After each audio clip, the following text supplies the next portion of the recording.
Hello, guys. You're welcome back to my podcast.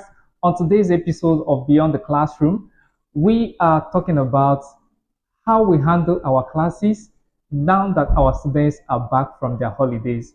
We know a lot of the times they have enjoyed the holiday period, and some of them didn't even open their books. Some of them have even forgotten some of the things that we've taught them. Now, coming back to the classroom is a lot more harder because it is like we are going back to the things that we have originally taught, not necessarily the academic side of it, but the behavioral side of it, the mentality, and everything is like they have started afresh. Now, how does our classroom environment, how conducive is it to easily assimilate these children back to the school system again? A lot of the times, students naturally, some of them make things a whole lot difficult to manage them.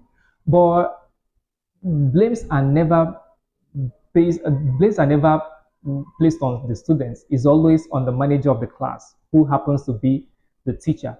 How you position your class and how you manage it actually determines the outcome of the whole process of the teaching and learning process. But then let's look at some aspects of this in a very special aspect of it. There are some teachers rather that know how to make their classes interesting. And there are also those that know how to make the class totally boring. I'm also talking from the aspect of a student because I too have been a student. I am still a student. So we begin to become this type of teacher that we never had. A teacher that we feel understood us the more, made the class more lively, and also made us understand, not making us actually forget the whole essence of being in a classroom. There are periods in the days that we should be mindful of. Like in the morning, the children are very receptive to lesson. That whatever you say, they are likely to pay some good level of attention to whatever you're saying. But immediately the times begin to dwindle and move into the afternoon hours, especially immediately after their break period, it becomes something else. Afternoon classes can be difficult for students. This is the time that you feel so sleepy that as much as you even struggle, you might not even pick out what the teacher is saying. So let me look at, let's say, three scenarios. There is this teacher that has found a trick to overcoming the afternoon problem with storytelling. I actually do this a lot. I tell stories. You are the co-teacher, you bring up things that they are familiar with, make analogies, relate things that are quite relatable, bring things that are quite relatable, and has some level of semblance to what you are teaching in class. Create a funny scenario, make funny remarks, and you find them being excited to hear you say more. But if you are that teacher, the other type of teacher, that is strictly traditional, that you believe that everywhere must be kept in certain nature, that nobody moves, everybody is so stiff.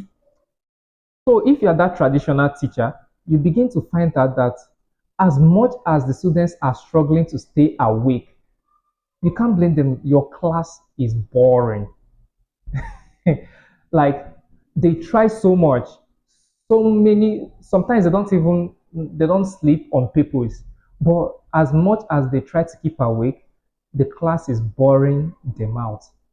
No matter what you say this period, they are fighting sleep. One, the weather also plays a big role. But another thing is your teaching method, very traditional, very static, undynamic, like you just pour it out like you are talking to some stone. And the children naturally will tend to phase out from that process, from that particular room, to somewhere else that is entertaining, which is always in their head. And sleep is the best way to have the best of imaginations when you have found yourself in a place that is so boring.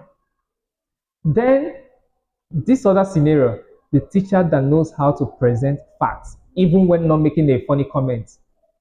You find out that the way you present your facts, that is facts of the lesson, obviously, the students will want to grasp more. It could be exciting in itself, These are teachers that are good orators anyway. Though yes, they might chip in some funny moments, but you find out that majority of the lessons are fact-based and not making analogies or things that are outside of what he or she is teaching, but the way the lesson is being presented is something that stimulates them. I used to call them the instructional teachers. They know how to mentally engage the students, and the students enjoy this sort of classes. One thing I noticed is biology is one subject that does this to you. Also, literature, especially when you are discussing maybe stories, and you also have maybe history, also does this. I think this type of teaching depends on the subject involved. Something like mathematics that the students already are afraid of. If you make it boring for them, they will doze off. Something like chemistry, which is a little bit abstract to them. Something like physics that is lacking practicals, maybe the theory part of physics. But if you make the class as interesting as possible, these children will gradually start to grasp back their mood to get back into the school environment and the rest of it. So it is now in our court. The ball is always in our court. I know a lot of us will try our best, especially when you are in an unconducive environment where you don't have enough resources to actually present your classes the way you want. Like somebody like me, I love technology a lot, which is going to be one of my topics one time, technology in education. I love technology a lot that even the tiniest bit of application of technology in education excites me. That is why I love making graphics. Whenever I'm teaching, I generate videos. And I notice that the children enjoy this more than the traditional system of coming to say long things. They love graphical presentation, especially graphics that they can interact with. So in an environment where you just have to improvise, one, you have to work on your oratory. Even if you're not the best of the orator, you just have to find more like study your students, know when to kick in something that will stimulate them, and then know when to not to take it too far off so that their minds don't drift away from the lesson of the day. It's a difficult task, but we all know our students and we know how best to engage them in our classrooms. But it is important to make our classes as interesting and conducive as much as possible.